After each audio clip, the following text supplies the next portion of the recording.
আওয়ামী লীগের অন্যতম সহযোগী দোসর জাতীয় পার্টি এবং 14 দল তারাও দোষী। আওয়ামী লীগের কার্যক্রম নিষিদ্ধ হলে এই অন্তর্বর্তীকালীন সরকার জাতীয় পার্টি এবং 14 দলের কার্যক্রম কেন নিষিদ্ধ ঘোষণা করলেন না? আমরা জিএম কাদের সহ 14 দলের প্রত্যেকটি নেতাকে গ্রেফতারের আহ্বান জানাই। গত 5ই আগস্ট আমরা আওয়ামী লীগ এবং আওয়ামী লীগের দোসরদের বাংলাদেশে ছাত্র জনতার গণ আন্দোলনের মাধ্যমে নিষিদ্ধ ঘোষণা করেছি। কিন্তু এই অন্তর্বর্তীকালীন সরকার ক্ষমতার চেয়ারে বসে 9 মাস পার করলেও আওয়ামী লীগের বিষয়ে চূড়ান্ত সিদ্ধান্ত নিতে পারে নাই, নাকি তারা ইচ্ছা করেই নেই নাই, এটি কিন্তু জনমনে একটি বড় ধরনের সংশয় এবং সন্দেহের তৈরি করেছিল। টানা 2 দিনের গণ আন্দোলনের ফলে সরকার অবশেষে আওয়ামী লীগের কার্যক্রম বিচার শেষ হওয়ার আগ পর্যন্ত নিষেধাজ্ঞা জারি করে। যে আওয়ামী লীগ বিগত জুলাই আগস্টে এদেশের মানুষের উপরে গণহত্যা চালিয়েছে, এদেশের ছাত্রদের বুকে গুলি চালিয়ে অসংখ্য ছাত্র জনতাকে হত্যা করেছে, সেই একই অপরাধে আওয়ামী লীগের অন্যতম সহযোগী দোসর জাতীয় পার্টি এবং 14 দল তারাও দোষী। আওয়ামী লীগের কার্যক্রম নিষিদ্ধ হলে এই অন্তর্বর্তীকালীন সরকার জাতীয় পার্টি এবং 14 দলের কার্যক্রম কেন নিষিদ্ধ ঘোষণা করলেন না? বিএনপিকে বললাম আওয়ামী লীগের প্রশ্নে আপনাদের অবস্থান কি?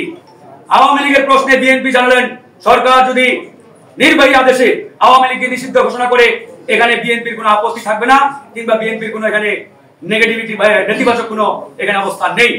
গত পরশুদিন যখন আওয়ামী লীগ নিষিদ্ধের ঘোষণা এই সরকারের কাছ থেকে আমরা জানতে পারলাম, তখন বিএনপির পক্ষ থেকে কিন্তু এই সরকারকে ধন্যবাদ জানানো হয়েছে এবং এই সিদ্ধান্তকে তারা স্বাগত জানিয়েছে। আজকে আমরা এই সরকারের কাছে প্রশ্ন রাখি, আপনারা যদি আরো 6 মাস আগে আওয়ামী লীগকে নিষিদ্ধ করতেন, এর ফলাফল কি হতো? বিএনপি বাধা দিতেন কিংবা বিএনপি ওই সিদ্ধান্ত মানতেন না? বিষয়টা এমন নয়।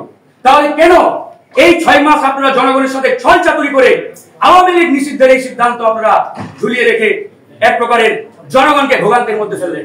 আমরা যখন আওয়ামী লীগ নিষিদ্ধের আন্দোলন করতে গিয়ে পল্টন মোড় অবরোধ করলাম, ঠিক আমাদের উপরে ওই হাসিনার পেটুয়া বাহিনীর মতো এই সরকারও পুলিশ বাহিনীকে লেলিয়ে দিয়ে আমাদের উপরে আক্রমণ চালানো হলো। আজকে আমরা এই জন্য নির্বাচন কমিশনের কাছ থেকে পরিষ্কারভাবে 3টি বিষয়ে আমরা জানতে চেয়েছি যে আওয়ামী লীগের ইতিমধ্যে সরকার তাদের কার্যক্রমের উপরে নিষেধাজ্ঞা দিয়েছে, তাদের নিবন্ধন বাতিল করতে আপনাদের কত সময় প্রয়োজন? মাননীয় প্রধান নির্বাচন কমিশনার আমাদের বলেছেন সেই নিষিদ্ধের বা নিষেধাজ্ঞার যে গ্যাজেট, এই গ্যাজেটটি আমাদের হাতে আসার সাথে সাথে আমরা আওয়ামী লীগের বিষয়ে সিদ্ধান্ত নেব।